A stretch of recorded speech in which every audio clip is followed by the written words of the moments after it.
time to ditch the excuses. This is the Adjusting to Six Figures podcast.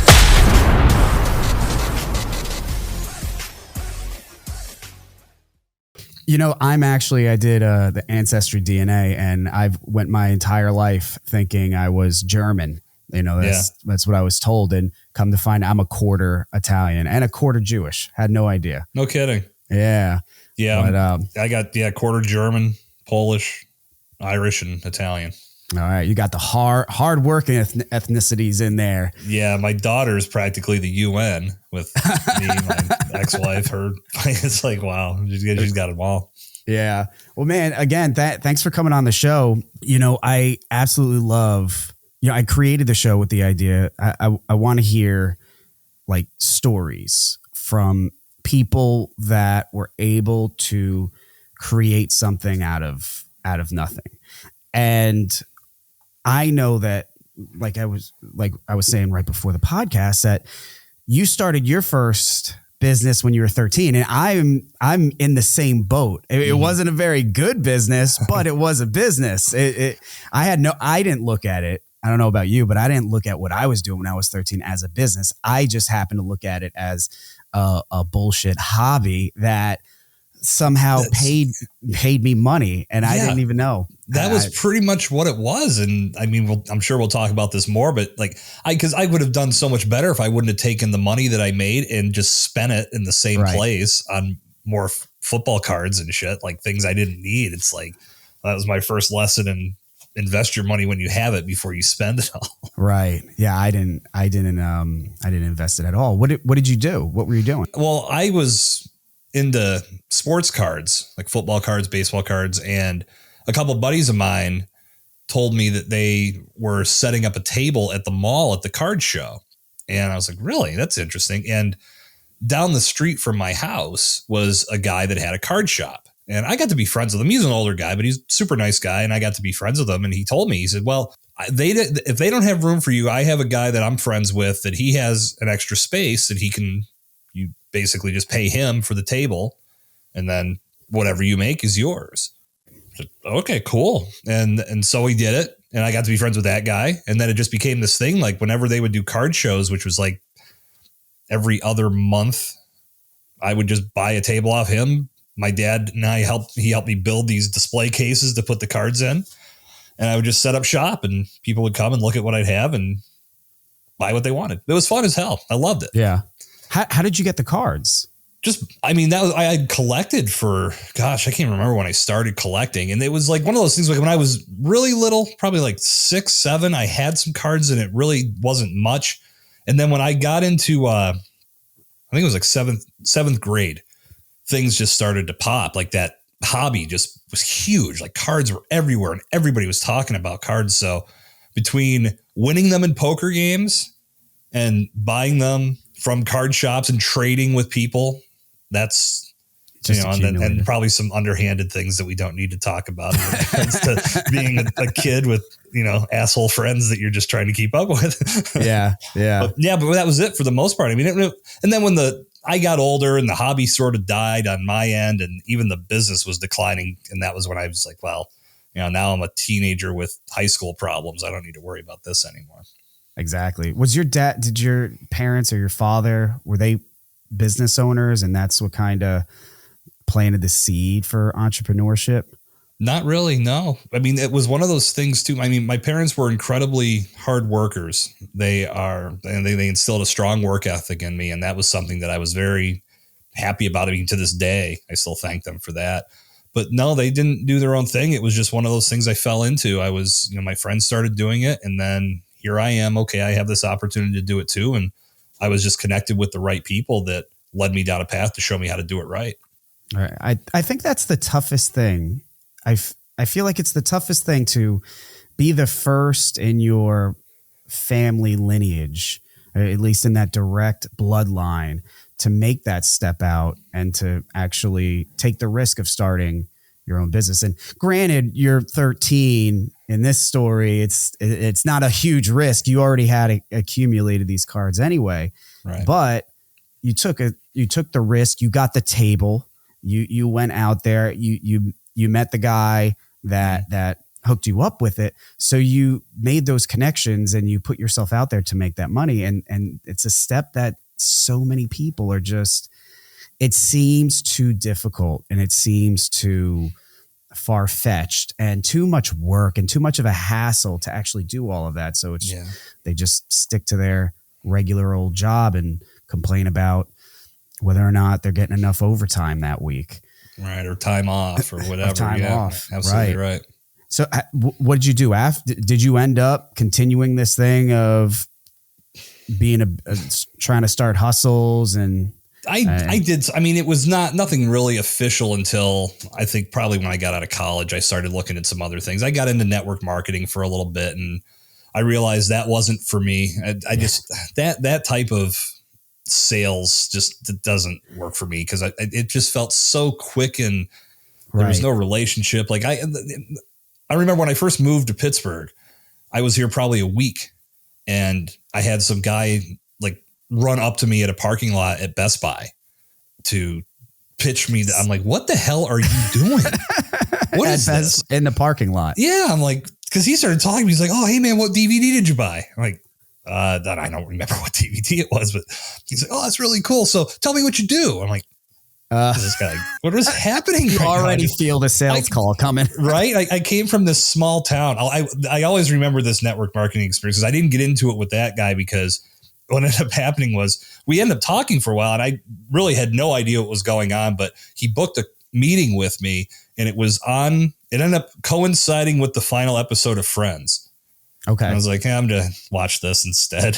I just remember pulling up the couch and didn't go. And I felt bad, but I also said that I'm just like, I don't know what this is. And then I think another year down the road, a buddy of mine got into one and that was what really introduced me. And like I said, once I really got into it, I discovered it wasn't for me, but in that I discovered affiliate marketing and I started marketing a product that taught people how to do network marketing and made more money with that than I did with the company I was a part of. So that's such a similar connection right there. Going from MLM to affiliate marketing. Right. It's almost the same.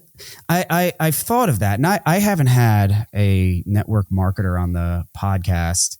Not that I'm against it, but if I found the right person, if anybody's listening, that's a network marketer, feel free to reach out. But similar to the Best Buy story, I'm apprehensive because, credit to them. They are very, very aggressive salespeople. They'll throw that pitch in anywhere. And I just don't want my podcast to turn into a sounding board for some awful product. I would have to think that's changed to some degree. I mean, with all the technological advances that we've had in the world, I know there's some people that are very successful with network marketing, and I've heard them on other podcasts and how they've built their brands and use social media to do it. I think that's great.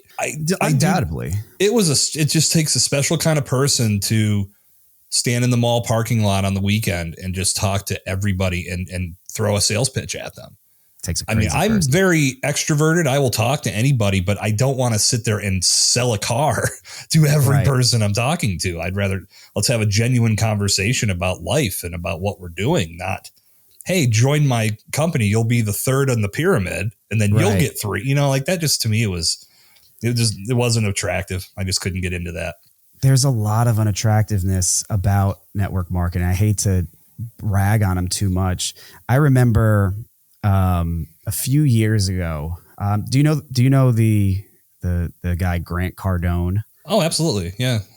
So I joined a Grant Cardone mentoring group. It was put on by his company, and I was drinking a little bit of the Kool-Aid at that point. And so I joined this mentoring group, and it was okay. It was pretty good. I did meet a lot of people, and inside that mentor group, at a certain point, there was a push like everybody needs to friend request on Facebook everybody that's in this group. So my friend count skyrocketed, and now I'm getting messages left and right. Some of them were genuine, just reaching out. They see I'm from New Jersey and they want to talk. Other ones went straight to a pitch on something. And Grant Cardone obviously is a salesperson. So all these people were reading Grant Cardone books and trying to, think that they're going to sell me on the same, strategies that I'm reading too. You're right. And I'm getting, quickly pitched on all these things, Bitcoin mining and, back in those days, it was like the keto pills and, things like that. And that was all happening. And then there was one girl that was talking to me, but she was cool, she was completely genuine. And we had talked for, I'd say like 2 months, nothing too romantic or anything like that, but she was cool. She told me about her life. We were getting to know each other, and, I was excited. We were going to be going to an event. I was excited to meet her, things like that. And man, it was a 2-month warm up to the pitch. Wow. That is 2 dedication. months. She hit, it was, but it was crushing. It was so soul crushing to finally get to I don't even remember what she was trying to sell, but after I said no, I mean, for as long as she kept me in the warmer, after I said no, that was it. Relationship. I'll tell you, I mean, we still see this to a large degree, and I'll tell you a story that it just happened to me recently. I'll leave names up because, I mean, obviously this person is successful, but I don't feel like this was the best way to approach it, especially with me. I had just interviewed a gentleman for my podcast, Evolution of Brand, and he's a LinkedIn expert. Yeah, sorry, free plug. That he does LinkedIn. He's done a ton with it. And when he reached out to me to be on the show, I said, yeah, I'd love to have you. We have not really tackled this subject in depth, so let's do it. Had a great conversation. And this show isn't live yet, at least as you and I sit and talk today, Jeremy. But in my mind, I said, there's some practical strategy here that I can start implementing immediately with how I use LinkedIn. And what ended up happening was a person reached out and they just connected. It wasn't like people connect sometimes with their pitch thinking, oh yeah, I woke up looking for you today, so let's be friends now so you can sell me more. And we started talking because when I accepted the connection, and then I reached out with a thank you so much for connecting. It's great to meet you on here. I'd love to hear more about you and what inspires you, and just trying to get a conversation going. And I got a good response. I said, okay, this is working. Let's keep this going. And we were talking and going back and forth. And then we started talking about business, not sales, just going back and forth, talking about, this is what I'm doing. This is what she does. And then it got to a point where she said, so I can't remember what she said, but I responded with, I have a question about this now that you bring it up. Instead of answering the question, all of a sudden I'm getting thrown links to complete a type form about my business. Yeah. I'm now being told that I'm now on a schedule for a call. Yeah. Because the response is, do you want to get on a call and talk about it? In mine, I'm like, this is a great progression. Sure. Let's get on a call and talk. Yeah. No, it was setting me up with one of her associates to sell. And then I'm just like, this went sales so fast. Right. And then I said, after looking at this a little deeper, I've decided I don't want to do this call. I was just trying to have a genuine conversation. And I feel like this got salesy really quick. Yeah. And then she immediately got defensive. Like, well, I don't understand why you think it got salesy. I was going to get you connected with it. It went from genuine to sale. It went from genuine conversation to now I'm on a call with somebody else and I have to complete information before getting on that call. Right. How is that not transferring me to the sales funnel? Right. So I said, all right, well, I'm not going to dismiss this strategy because it started out okay. But to speak to your point, Jeremy, I feel like it seems like it's so conditioned in people that this is how you connect and make business partnerships now. It's got to be instantaneous. Let's just have one quick conversation and, oh, you have a pulse? So do I. Let's do some business together. And that's that's just not genuine. I can't see anything long-term coming from that type of approach. It's hard. I mean, even with me, I have Adjuster University and, I have a very expensive training course that's on there. And so generally, most people are apprehensive about buying the course, just reading it online and then $5,000 and then just spending $5,000 without ever actually speaking to somebody. So I take these calls myself, but even that, I've personally had to really check myself a lot because it's so easy these days. There's between when we've used it, Calendly, from the calendar appointment setting to, setting up a type form and getting all the information you need there. There are so many things that you can do, which are great in their own way. They're very convenient so that you can detach yourself from those aspects of your business, not put somebody else on them, and save a lot of money in the process by automating things.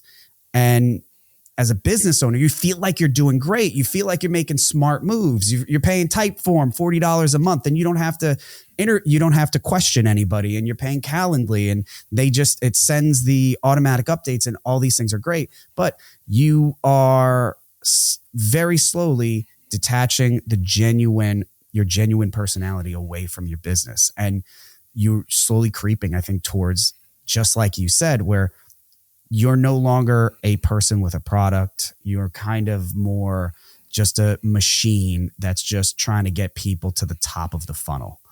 Yeah, I agree with that completely. I think this technology that's at our disposal can absolutely help us run our businesses more efficiently, but you can't remove the human element completely, because it just, to me, it erodes the entire experience that a person has. I know I had this with Facebook back when I first started running ads a few years back. When I posted my first ad, within an hour, I got an email asking if I would like to talk to an ad specialist from Facebook about how to, I'm like, wow, absolutely, I would. Yeah. So I set up a call and had a great conversation. And when it was over, I said, are we able to do this again if I need more help? Yeah, sure. Just give me a call or shoot me an email. We'll set up another time. And I did. Fast forward a few years, it was 5 layers to get beyond a bot to a person when I had a question. And even then I said, listen, what happened to the level of service that you guys had where I could get on the phone with somebody? And this guy said, basically, he didn't say it out loud, but he alluded to the fact that I wasn't spending enough money to have that type of treatment. So what I had to do, because I remember the problem, that it was just this weird glitch on my page and I couldn't get ads in my pixel to run correctly. It was crazy. Ended up getting a third-party Facebook specialist who didn't work for the company. She just helped her clients do Facebook. She fixed my problem in 15 minutes. I'm like, why can't I get that level of service from the company? I have to go to a third-party source. That seems backwards to me. Right. But again, I'm not spending enough, and they have so much of their service automated that, I mean, that's a drop in the bucket to them. And I'm sure. Yeah. Going further than this conversation, you know? Yeah. The massive machine of Facebook. Yeah. They don't have time for, for people with less than a few $1 million worth of ads a month. So what sort of ads were you running? So kind of to jump back, you were talking about the affiliate marketing, which if anybody here doesn't know what affiliate marketing, it's actually in some ways on the surface, it's very, very similar to multi-level marketing, just in that you are selling somebody else's product, I guess. But it's also a bit less, in my opinion, skeevy. I mean, we have our own at Adjuster University. We have our own affiliate link and affiliate program, so people can jump on, they sign up, and they get links, and they direct people to the links. And if something happens from the link, they get a percentage of the sale. Very easy. They could sell it as salespeople themselves, or they could just put it on their social media accounts. I'm not aware of anybody getting, their people together to getting like a room together to do it. But I mean, the idea of multi-level marketing, correct me if I'm wrong here, is really not so much this. I've never done it, so I don't know. Yeah. Is really what I've kind of thought is it's not so much about selling the product. Selling the product is a part of it, but it's not about selling the product. It's about scaling the sales of the product. The product is number 2. Number 1 is sort of growing the group of people that are selling something.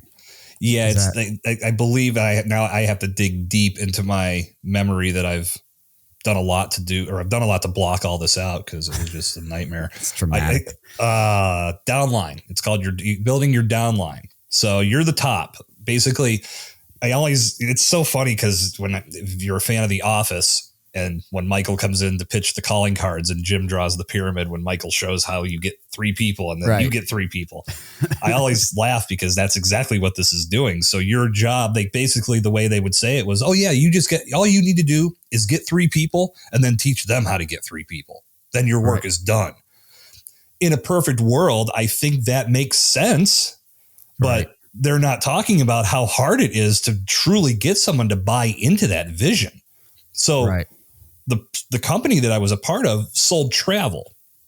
And in my mind, especially when my friend who had done a beer bong of the Kool-Aid came to me and said how powerful this was and got me all jazzed up about travel and how people are always going on vacation and you can constantly be in their face with trips and whatever. And even if they're just going away for the weekend, you've got something to offer them. It's like, yeah, okay, this makes sense. But what I didn't think about was how at that point in time, sites like Expedia and Priceline were starting to come of age and they had just a few more dollars than I did to advertise and get their name out there. So people weren't thinking about my website. They were thinking about the big guys. I could get in front of my friends and family, and I did have some people use my site for that purpose, but it wasn't enough to make it worthwhile. But they basically said, like, you'll make commissions on these sales. However, when you start getting your people in there, every time they recruit a person, you're getting paid and it's shooting up at you. And there were people that had built these massive downlines. So of course it was possible. But in my mind, when I really started to look at network marketing or multi-level marketing I still felt like an outsider. So I started looking at it from that perspective. I'm like, how early were these people that have these massive downlines in on this? It's true. I don't know. Yeah. I mean, I don't talk badly about anybody that's made that system work because clearly there's a lot to it. And if you have the ability to get 20 people to come to your house so you can do this massive pitch and then you get, I don't even know what the closing percentage on that type of room is, but I would assume if you get a few sales out of that, it was worth your time. Right. Because I know that was with the internet being what it is, it was definitely different when I was in this, but that was one of the, have a travel party, have a big thing, have people come over and they will talk and you can talk to them about all these different aspects of your business and get them excited. And then they'll sign up on the spot. Right. It's like, if I have 20 people over to my house and I try to sell them this, they're leaving. They're not hanging out with me after that. Like they're going to feel duped because that was basically, you get them there and then you start pitching them like, oh, that is not my style. It's not cool, man. No, it's not cool. I hate it. Yeah, so to just jump back. So what'd you end up doing after you switched over to affiliate marketing?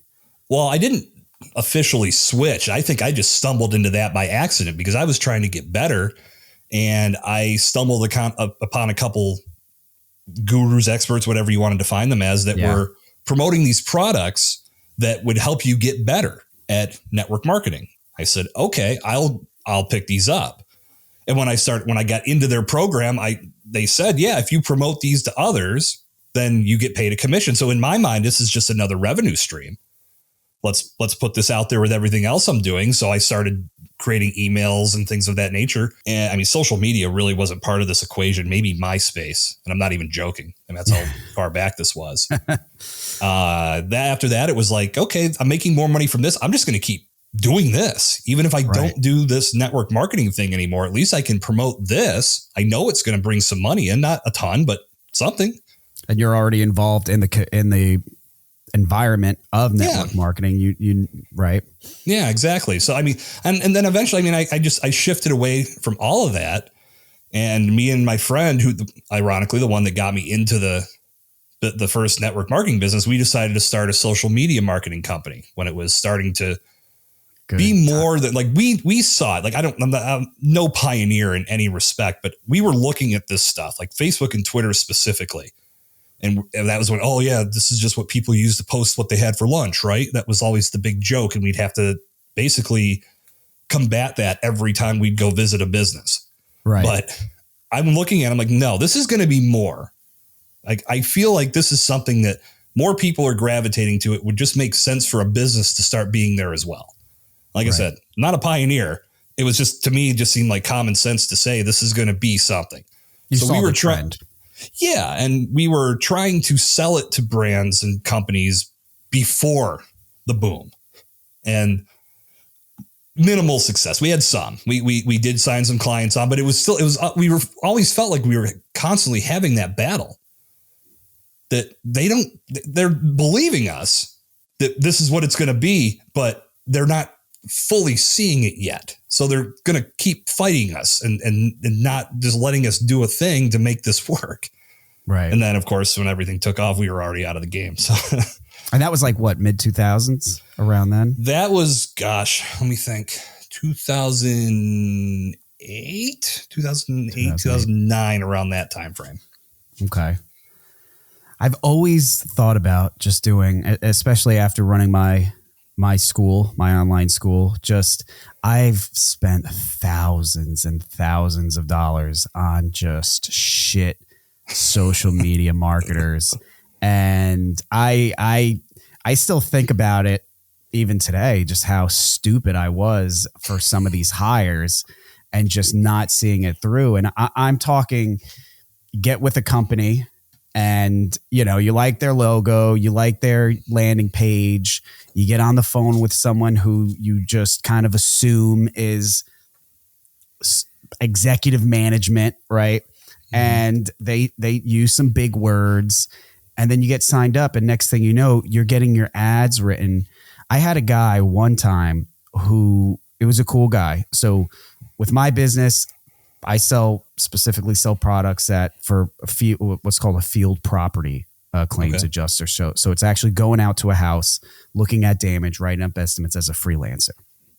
Okay. So I also, as one, work a lot with, work occasionally with storm chasing roofers. All right. We run into each other a lot. So I'm on the phone. I'm on a call with this guy, and he is a former storm chasing roofer, and he knows exactly what I do, which is the first time. And what I do is such an obscure industry that for me, and it makes it exceptionally harder to advertise for it. So now here I am on a call with a guy. I like the company. I like everything. And then this guy actually knows what I do. And he's involved in the business. Like, this is a slam dunk. I can't believe this is happening to me. And sign up, feeling good. Next thing I know, that he's just a salesperson guy, and next thing I know, I'm getting ads written by a guy, like my sales copy written by a guy from Brazil who barely knows English. Oh, and it was absolutely atrocious. And so I'm emailing the guy. I'm saying, listen, you can't even read this. It's not even in English. Half of it's not English. How am I going to get clicks? Right. And it was torture. And that went on for probably about a month or so, and money at, 3-month retainer, money out the door. Mm-hmm. And it's just one thing after another. But so I've always, knowing how low that bar is, I've always wanted to start my own social media marketing company. Do you still have it now? No, that was something we did that for a few years. And that was just one of those things that, like, we were just, we both had full-time jobs outside of doing that company. So when we started it, I didn't. So it was easier to run with it. And then just wasn't really the juice wasn't worth the squeeze, I guess is the best way to summarize it. It just wasn't really, I guess, the work that we were putting into me. It just wasn't the people that we were working with. It wasn't getting them enough results. I mean, it was starting to trend the way that we had said it would, because more people were coming in and they had gotten some business from what we had run on their social media platforms. And my big thing has always been personality. Like, I don't want to just run ads. Like, let's focus on some organic content where we can really bring your brand to life. And let's dive into that a little deeper and know more about your story and things like that. Honestly, the way social media is today, I'm glad I'm not in a business that caters to social media. Yeah. Why do you say it's that? a different world. I mean, it is so advanced. I mean, it's advanced, yes, but even just the calamity of conversations and content that you find on social media sometimes it's just like, do you want to be? This is why, I mean, I gravitated to podcasting for a number of reasons. This was one of the reasons for me. I mean, people are constantly trying to promote a podcast on social media, but they're just throwing links into the void. Right. Because no one really finds that unless you've got a massive, massive following. And I wanted to talk to you about that too. You have a huge background in podcasting. Yeah, I've been rolling for 7 years. And I read something like you've got almost like over 800 different, you've done over 800 or pushing 1,000 actual pushing podcasts. 1,000 at this point. Yeah, I probably need to update that statistic. I know I have it on my brand kit that between podcasts that I've done myself and worked with clients on producing themselves and getting their show out there. I mean, it's probably over 1,000 at this point, Man, at least. I mean, yeah, I mean, and that's, to me, I mean, that's everything that I do in regards to helping people produce a podcast or be better at being a guest and utilizing a system that works. It's all based on experience. And that was immediate. I did radio in college, loved it. And tried to pursue it after college, and it really didn't pan out. But once podcasting became a thing and I got into that, I'm like, whoa, do you want to talk about rekindling a passion? Yeah. That did it. And I've been running with it ever since. Before podcasting years ago, were you into talk radio at all? As a listener or as a host? As a listener. To some degree, I think a big thing when I moved to Pittsburgh, and this is just for stupid reasons, I was a big wrestling fan. Yeah. And WCW had an announcer named Mark Madden. Mark Madden, I knew this was from Pittsburgh, but what I didn't realize is that when I moved here, he had his own radio show on ESPN Talk Radio. And oh, this is awesome. So I listened to that until he eventually got fired. He's back on one of the FM stations here in Pittsburgh now, and he's a very polarizing personality. But from a broadcasting perspective, I've learned a ton just listening to that guy. I love how he carries himself. He's created a wrestling heel character that he uses on the radio, but you meet the guy in public, he's like the nicest dude in the world. It's hilarious. People fall for it. People think that he's a dick, but he's like just playing a character. He's just doing his gimmick. Yeah, it's so funny. So to tie that all together, funny story. So I said earlier that, I started my first business. I think I was like 12. I think it was 12, 13, somewhere around there. That first business, I ran a pro wrestling news website. Oh, that's huge. I love it. And what was it? I may have read it. Oh man, it was a few different. I can't even. Shit, I don't even remember the name.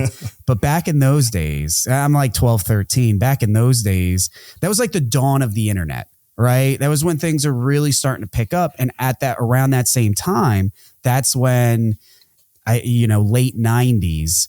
That's when things were heating up. Yeah, things were heating up with WCW and WWF, and everybody was into that, Stone Cold and, everything. Oh, yeah. So mix those two things together. There were all these wrestling news websites. There were tons of them. I don't even know. I'm pretty sure there's still a couple out there. There's probably even more now. It's brutal. Yeah. But so I was really into just reading these crazy articles. And that was like they had little Angel Fire website makers. And so I would just whip these little GeoCities websites together and just I plagiarized the fuck out of it. I would just take a news article from a better website, drop it in mine, mix a couple words around because that made me feel original, and then put it up there. And I started getting clicks, and then I figured out a domain, and then I figured out affiliate marketing, and now I'm putting and pay-per-click ads. And now I'm just selling out, putting ads everywhere on bullshit somebody else wrote. And here I am collecting checks for a couple $100, a couple every few weeks. It's huge money at that age. Yeah, yeah. My father is wondering if it's drug money, how this is happening. Why are they using checks? That's awesome. So you got into the podcast. So correct me on this. So you don't just do like spots as a guest. You have a business that is for other people to be better at podcasting. How's that work? Yeah, that's basically, I mean, when I started, it was just I want a podcast. I want to be a podcaster.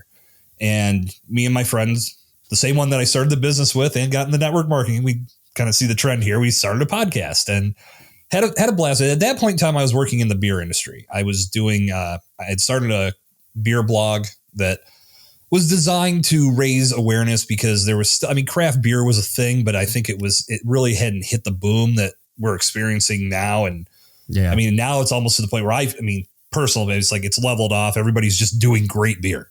Right. There was this point where it was like, well, these little known craft breweries need some attention and some love. So people start gravitating to it. Well, now everybody's there. They're hanging out at these places and drinking this beer all the time. So I don't say that I did anything to make that happen, but it was fun to be a part of the world. And it morphed into where I was helping promote products. I ended up helping some breweries sell their products and get it placed in bars and bottle shops and whatnot around Pittsburgh. But when we started, I did the podcast we did it. I love telling this story. I launched this app and it was to help promote events that people were doing. And I had gotten some great consumer interest from bars and breweries that wanted to use it to promote what they were doing. So it had some different, like if you were on the app and you were at this place, you could use it to get a discount, things like that. It was fun. I did this obnoxious 3-week countdown to when I was launching it and making it live, to where I was just doing some fun stuff on Twitter and Facebook. Okay. Day it went live.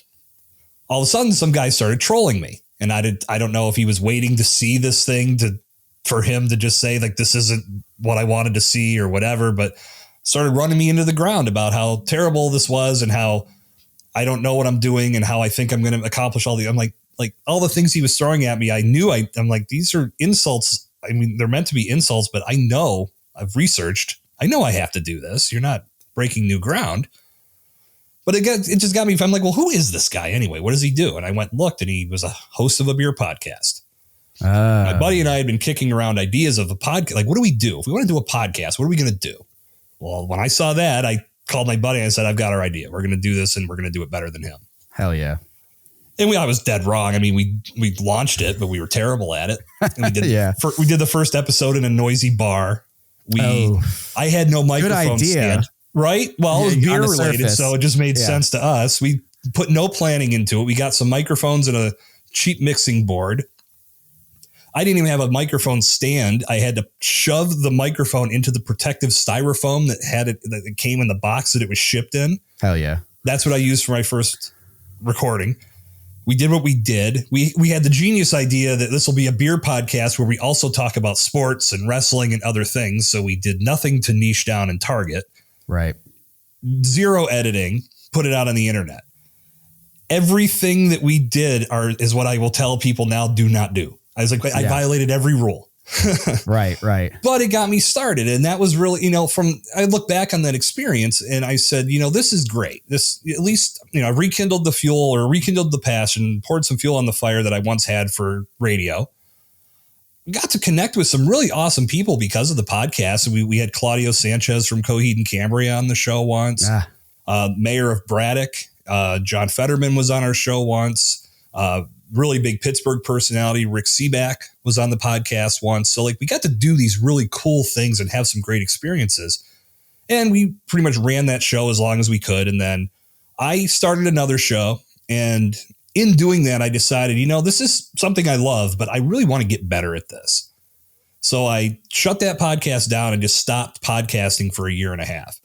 And in that time, I studied other podcasters. I watched the news and just looked at how these newscasters were speaking to the audience and relaying the news, and listened to radio personalities. Like I mentioned Mark Madden earlier. I listened to him a lot. He was one of many that I would listen to and discover this is how they're talking when they're on the microphone. This is how they're impacting the audience. This is how they communicate.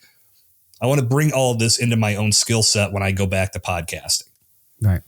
And that's what I did. And I was able to conduct better interviews and just get better at the whole process as time went on. And I credit a lot of that time that I took off and just studied to the success that I have with it today.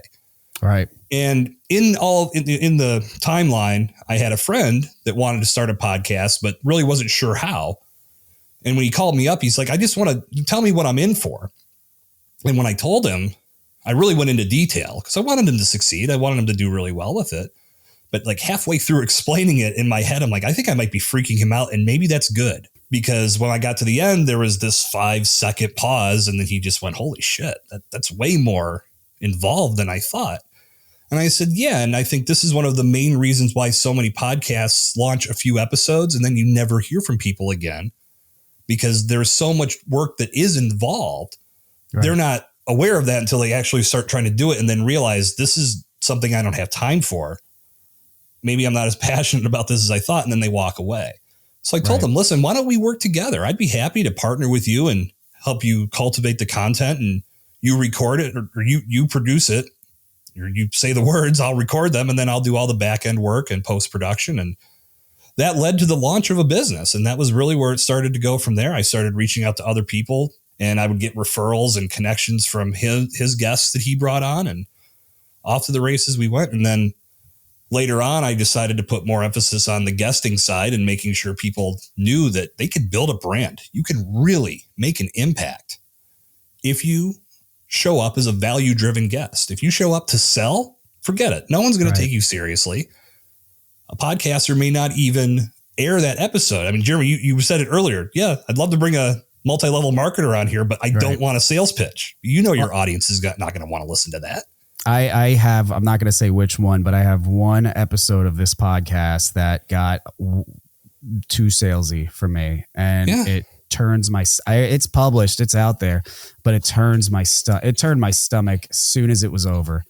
Mm-hmm. I didn't want to do it. I put it out there anyway. I have a pretty good connection with the person, but the content of the podcast was not very good in my opinion. I have one in the can with this. I'm facing the same dilemma. I keep pushing it downstream and wondering, like, do I just say, look, I can't air this? Right. Do I work some editing magic to cut some of the sales part out of it, which might trim it down to maybe 5 minutes? I don't know. I haven't gone that far. I just remember clicking off of that interview going, God damn it. Like this. Right. This is not going to be, I mean, if I don't want to listen to it because it's nothing but a sales pitch, no one in the audience is going to want to either. Exactly. But you know what? I want to go back and say something real quick. And I know that, you know, now all the right, you know, I'm sure you know the right way to start, because you've done way more podcasts than I have. An incredible amount more podcasts. I'm still I'm still early on. I would still say I'm still pretty early on, and I've come a long way in that process. And I've gone through and I've experienced, you know, sorts of kind of those learning experiences and doing things wrong.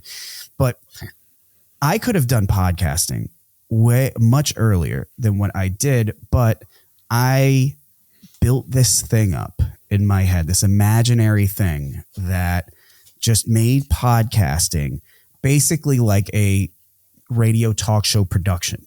Like I need to have, you know, if I'm going to do podcasting, I need to basically mimic Howard Stern. Mm-hmm. I need to have, you know, a co-host. I need to have, you know, somebody behind the knobs over there, and, you know, a studio, and everything needs to be right. And I need money for production and like all these things. This was a podcast to me because I had it in my head that if it was less than that, who the fuck would listen to it? I wouldn't listen to it. I don't listen to bullshit like that.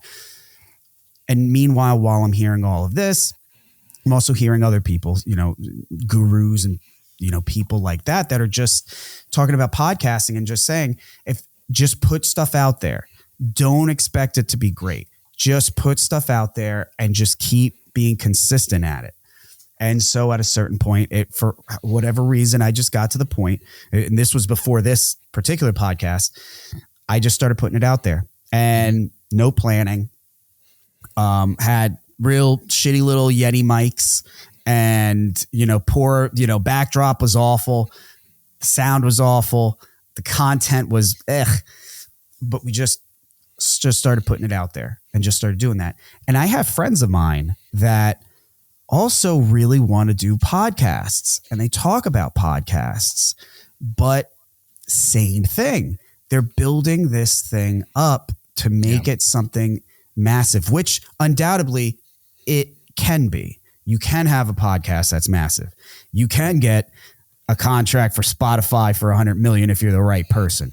You can do all this, but you could also just set up a mic and put it out there. And you did what most people cannot do.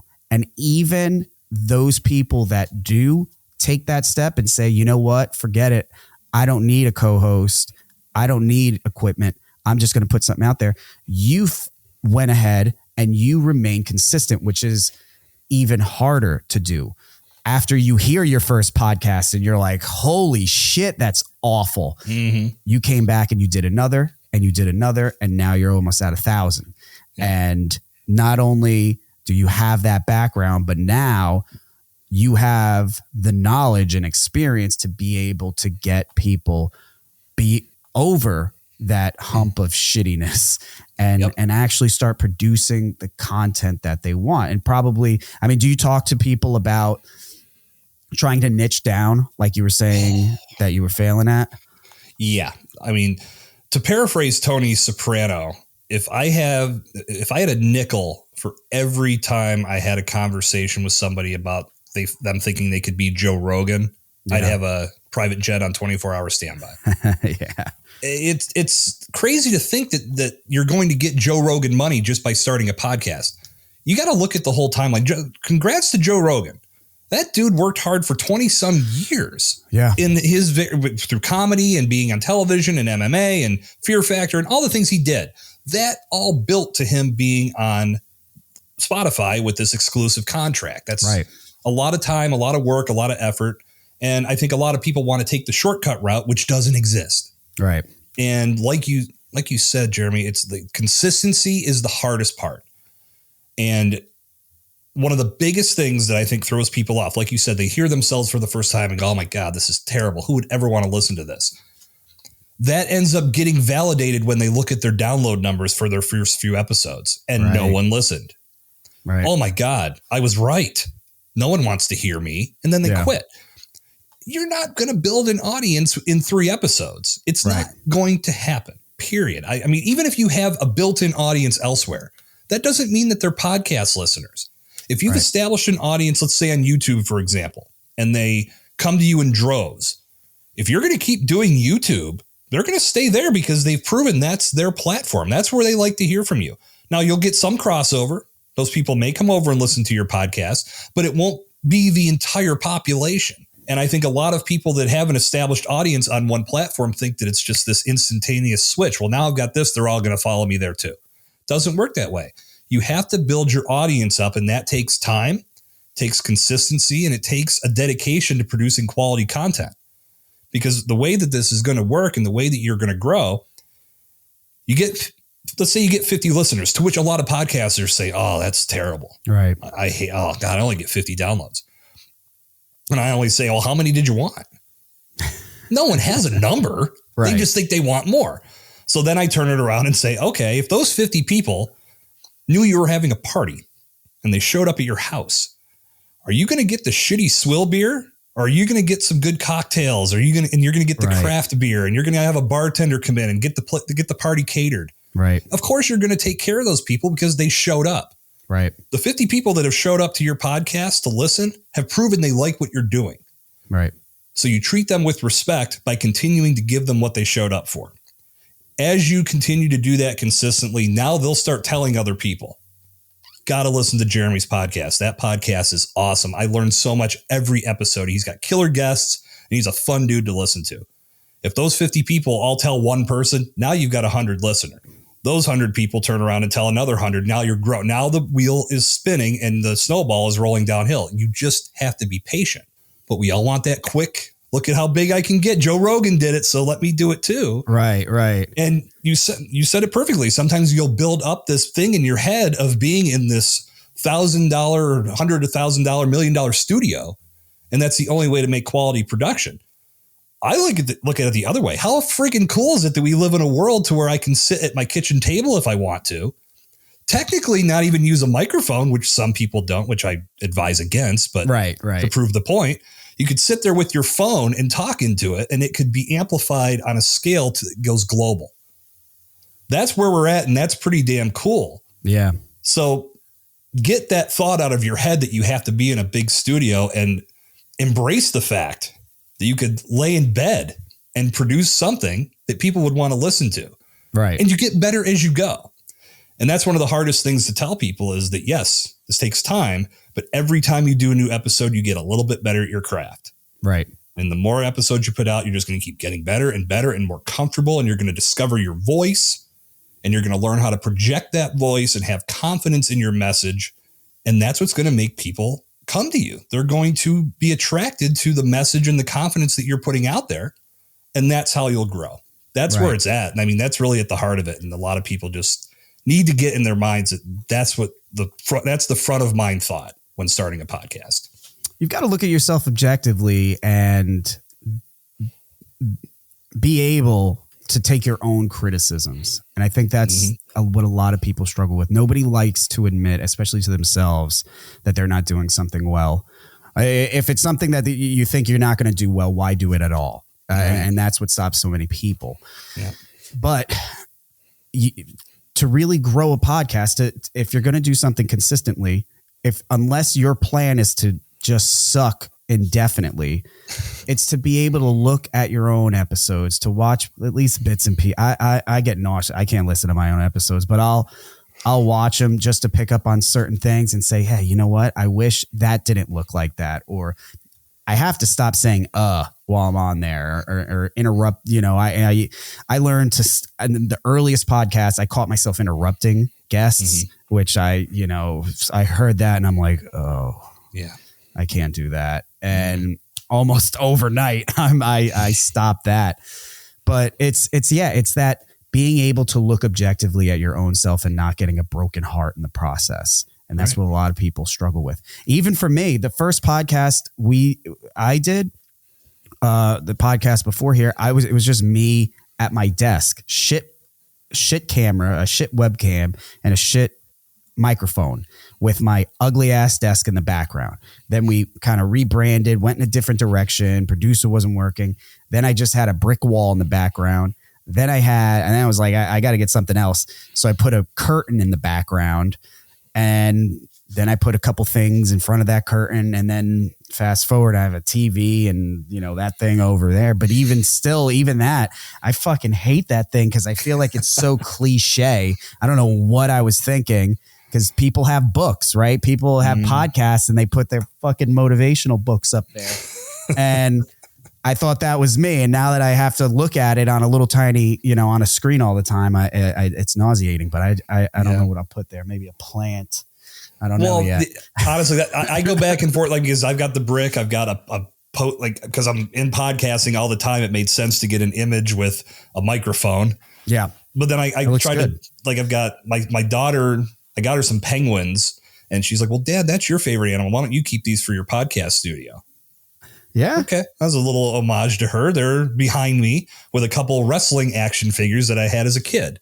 Yeah. Just to add a little personality. And right. I mean, but I've kicked around that same idea. Like, should I put a bookshelf up instead? Like, I was thinking about the IKEA shelves and just do the whole thing as a bookshelf and have all my books. And like you said, many people do that. It looks professional. If anybody's going to do a background, I do that over the blurry pre-made Zoom backgrounds that make you look like you're in the Matrix when you're talking to somebody. Right. But you could, just have, and it can evolve over time. It doesn't have to be like setting up this $1,000 of investment in a studio backdrop, especially in the beginning.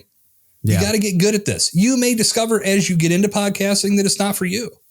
And that's no knock if you realize it early. If you get lazy and just walk away before you truly had a breakthrough, you love what you're doing, but it's just not growing fast enough. That's on you. But sometimes you might get into this and just say, this just isn't for me. I don't have fun with this. Right. So if you've invested all this money in a background, what was the point of that? Like people do the same thing with equipment. I've got to get the most state-of-the-art microphone and best webcam and all of these shiny balls and whistles and whatever. Right. Bells and whistles, not balls and whistles, but have all this equipment before you can get rolling, right? No, you don't. Like, don't put yourself at a deficit until you really get rolling and your content starts to flow and you discover, wow, this is great. I love what I'm doing. The conversations that I'm having are impactful. We're starting to see some audience trickle in. Now's the time to maybe upgrade to a more expensive microphone. Right. Take it one step at a time. And just to give some encouragement to people, even the Adjusting to Six Figures podcast, I was I had a following, a little bit of a following before I started the podcast. And I thought that would help. And but despite that following, I was a bit shocked to see how, I hate saying this because I'm sure it was better than most people that started a podcast, but the first episode, that first day and that first week, that first month didn't get that many listens. It was a bit deflating. Really. Mm-hmm. But I kept coming back. And the next month, because you could see your statistics. That next month, I had more. I had a bit more. And then I kept going. The next month, a bit more. And it kept growing. And I noticed every single month, as long as I was consistent, I might not be over the moon about how many downloads it was. But realistically, I only have so many episodes. But every episode, I'm making more friends. I'm getting more followers, every single one. Until, at a certain point, I said, you know what? I haven't even asked you how you like podcasting. I guess it's kind of redundant. That's all right. But I love podcasting. I want to keep doing this. This is the weirdest thing that I guess I should consider to be work, but this is like the best part, in my opinion, of what I do. And more, and it's growing. You could see it grow. You're doing something you love and it's growing. So eventually I'm like, you know what? I'm going to keep freaking doing this thing. I gotta get something a little bit better, to treat my 50 friends that showed up, There you go. Yeah. So, you're nailing it. That's the way to do it. I love I've recommended podcasting to so many people. I'm not sure if anybody's ever taken up my recommendation. I will say, to speak to your point, Jeremy, in regards to download numbers, again, what people seem to get fixated on is this week's episode. How many downloads did this week's episode get? And that's the wrong way to look at it. Look at your entire catalog, because if this week's episode brought in some new listeners, if they liked what they heard, they're going to start listening to past episodes to see what else they missed. Right. So now your numbers are constantly going to grow, and you experience this because the more content you have out there, it's almost by default because you're just adding to the portfolio. But if you get over just looking at one episode, because you think about it, you release a new episode and you're so excited and you can't wait to share this with the world. And this is going to be the greatest piece of content ever. And then like 2 days later, it's like, well, on to the next one. Right. And everybody's just like the original shine is gone. I'm like, no, like this was something you should be proud of in perpetuity. It's part of your catalog. This is something that people can turn to and get value from whenever they discover it. Right. So put the emphasis on your entire catalog versus just one episode at a time. It's all about perspective. If you start looking at your podcast from a different perspective and all of the great things it can bring into your life, you're going to treat it with more respect, and you're going to want to keep going, and you're going to want to keep getting better at it. Right. So are you helping people start their podcasts, or are you working with just people who already have one? I do both. It really just depends on where people are at. If somebody is looking to get a show off the ground, I'm happy to give them the pointers and the methods and strategies to do it right. And then what a lot of people also encounter is they're trying to launch on their own, but then they may say, maybe I need to get some outside counsel. And I'm happy to serve that role and have a strategy call and just see where you're at. Tell me what you've been doing, because there's probably elements in your strategy that are working. You're just not feeling it yet. Right. Well, you have to determine what that is. And then from the guesting side of it, like you said it, this is the weirdest thing that feels like a job. When I encourage people to use podcasting as a platform where you're going on established shows, You're reaching out and connecting with new audiences, and you're networking with hosts. And this is what you're doing to build your brand. You get to talk about your passions with other people that share those passions, because a big part of it is finding the right shows to make guest appearances on. Right. If you're in the financial world and you go on a fly fishing podcast, you may not have the most flowing, informative conversation, but at the same time, you start finding podcasts that are right for you, for your objectives, for your mission and message. You can start having a blast, just talking, just having fun. And there's a system that goes along with it, which is what I teach. But if you think about it on this level of, man, I got 3 interviews lined up, and my day, my content is talking to others and just telling my story and talking about how much I love what I do and how I get to help others with it. You can get pretty excited to get out of bed and attack those interviews with some gusto. It's great. It's awesome. It's great, man. So Jason, if once again, I'm going to throw this, I'm sure that I've said this on another podcast. If you're listening and you want to start your own podcast, or you have even just a little bit of interest on it, stop putting it off. Just put just put the worst thing you could possibly put together. Just put it together to get over that fear that you're going to publish something and people are going to show up to your house with pitchforks because you ruined the internet. Just put it out there. Nobody's going to listen to it anyway. Let's be honest. So just put it out there. If all you got is one podcast, nobody cares. You know, nobody's going to show up at a dinner party and say, "Hey, listen to your podcast." No, nobody knows. So just put it out there. And if it's unless you're a network marketer, that's good. That's a callback, my friends. Yeah, that is. Yes, sir. You know, just put it out there. And man, I mean, like I said before, objectively looking at yourself. You talked about outside counsel.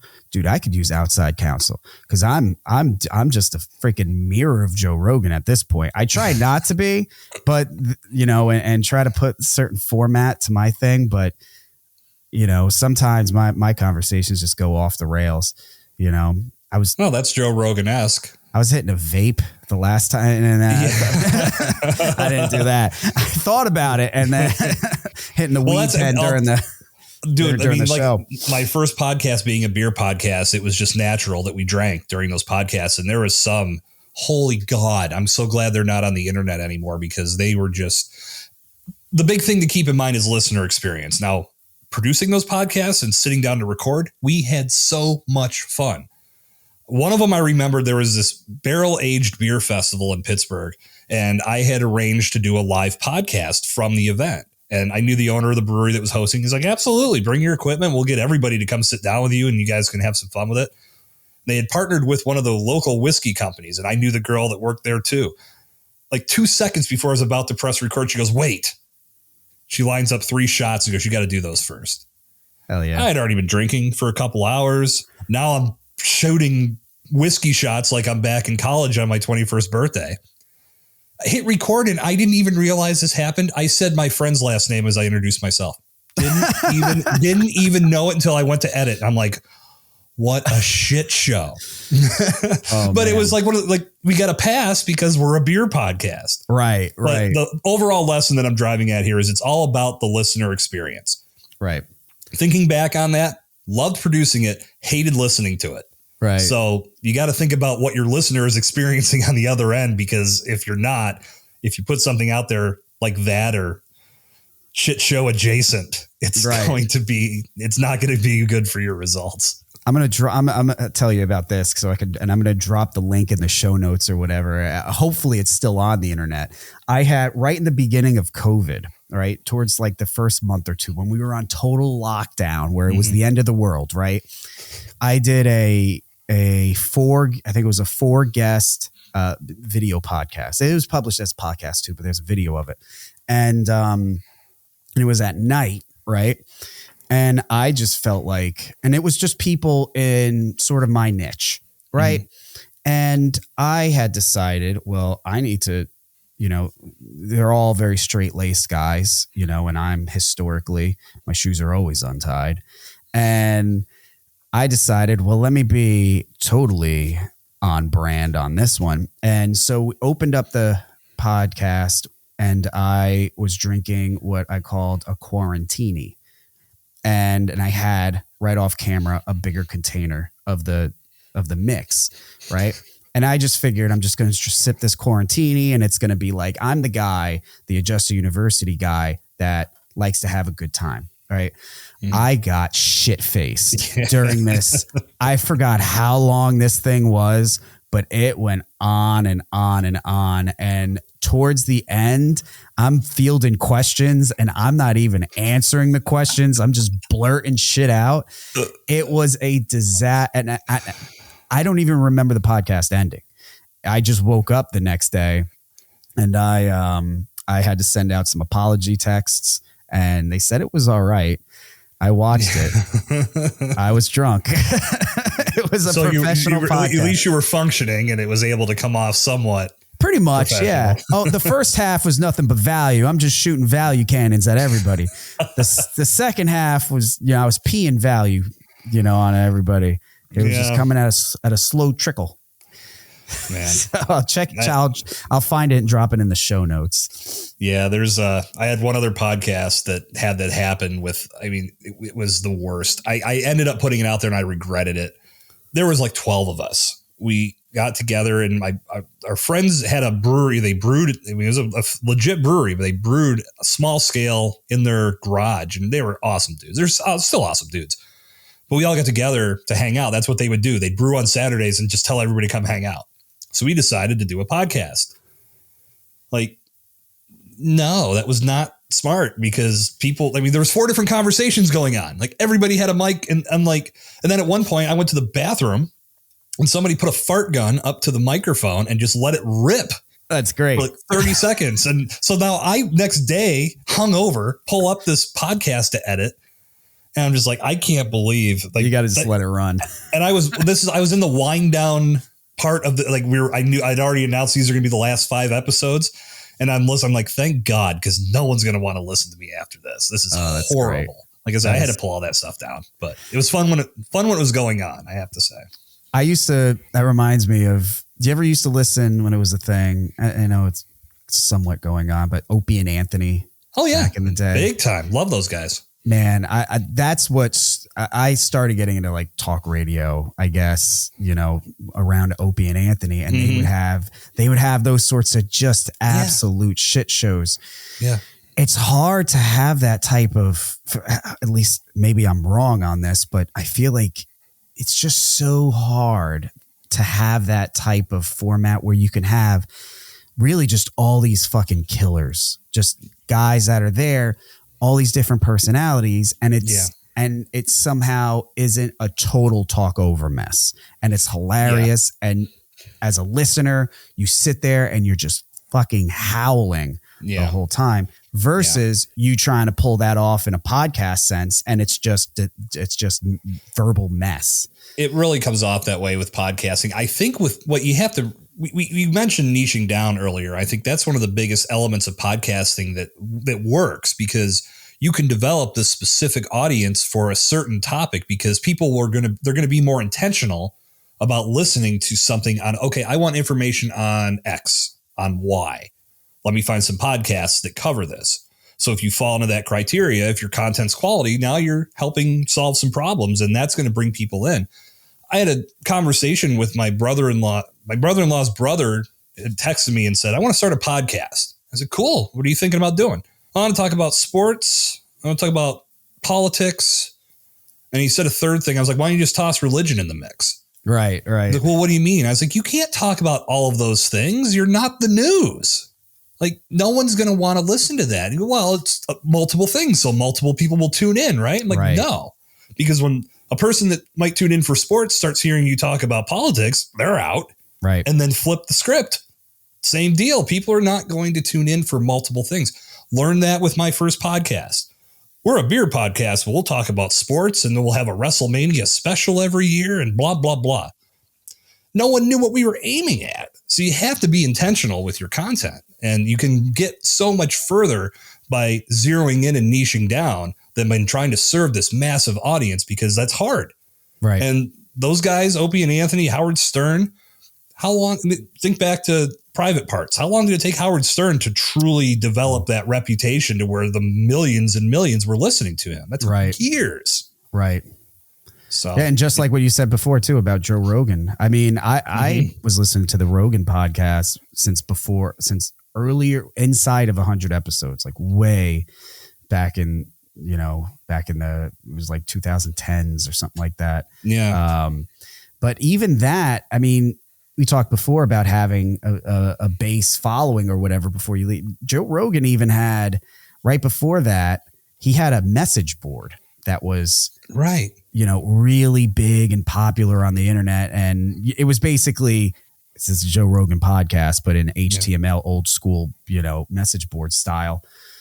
But like, you look at that example, the $100 million example, and people just kind of have this thing where it was like, oh, it's just this guy, Joe Rogan, and he, he's a podcaster, and look, he's getting paid $100,000 for it. But you don't really realize the fact that he's been building up his audience really since he was, however, old.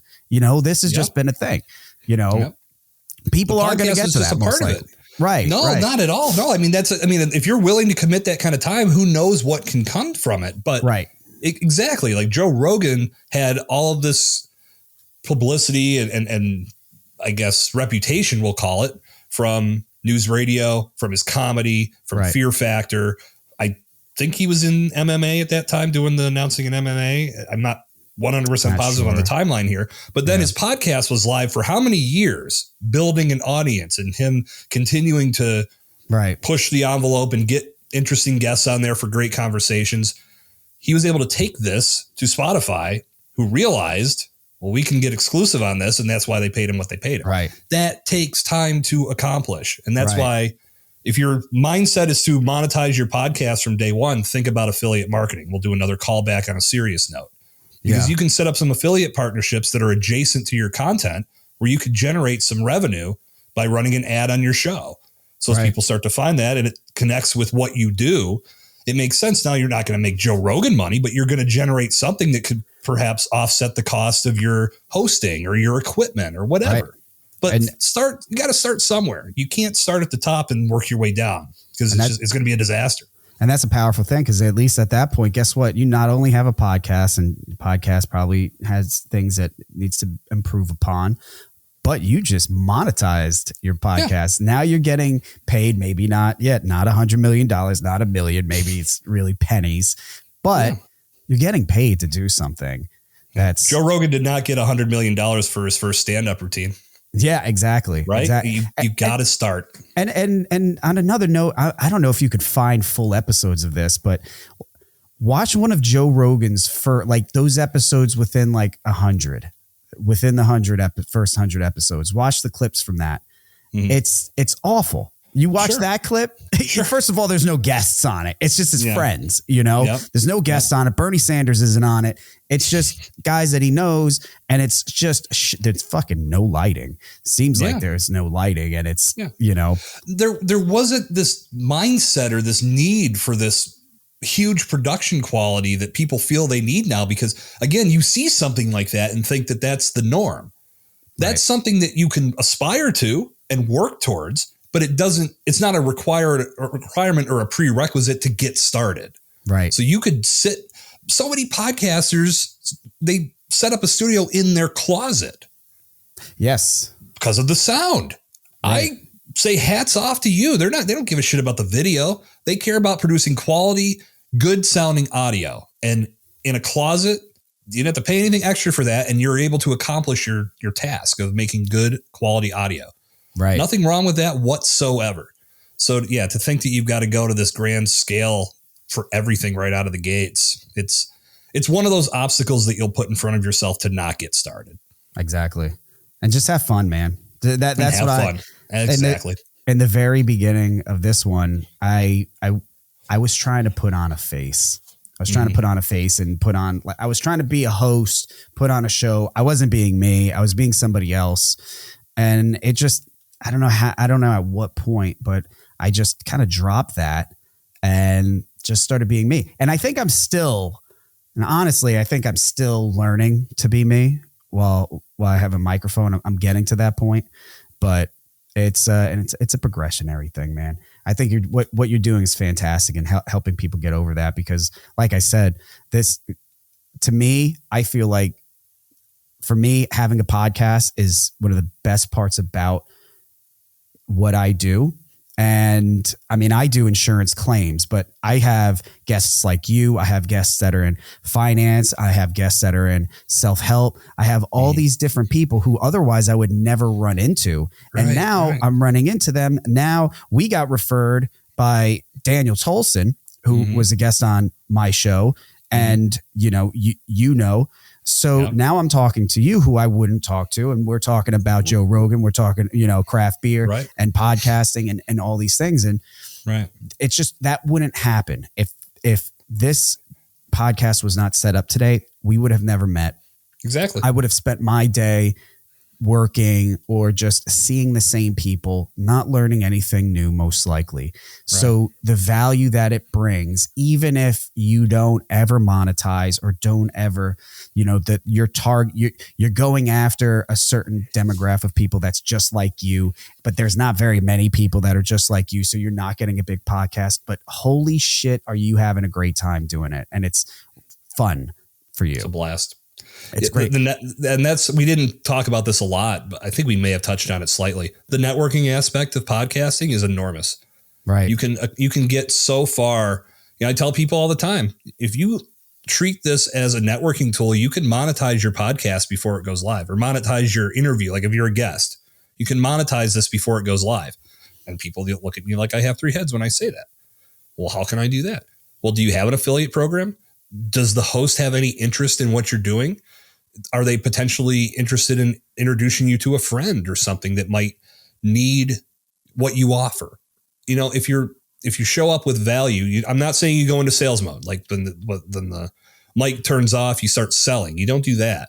But if you help produce great content, you could say, listen, if you're looking for sponsors on your show or you'd like to monetize, I have an affiliate program. If you're willing to promote this to your audience, because they liked what you brought to the table, they may share that before the interview goes live. They may put it on their social media. They may put it in their newsletter, website, whatever.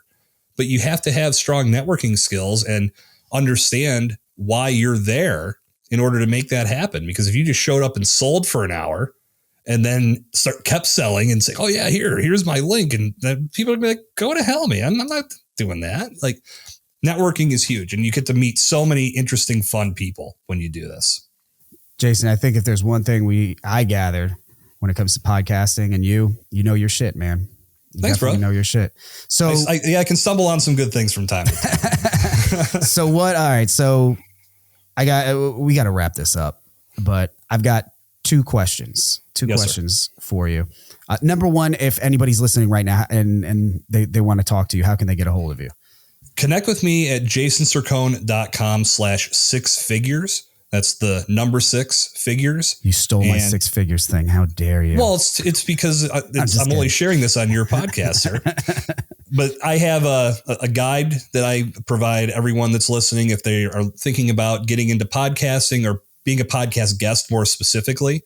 But that's also going to connect you to my site where you can learn more about how I can help you in all aspects of podcasting. But start with jasoncercone.com/6figures and we'll take it from there.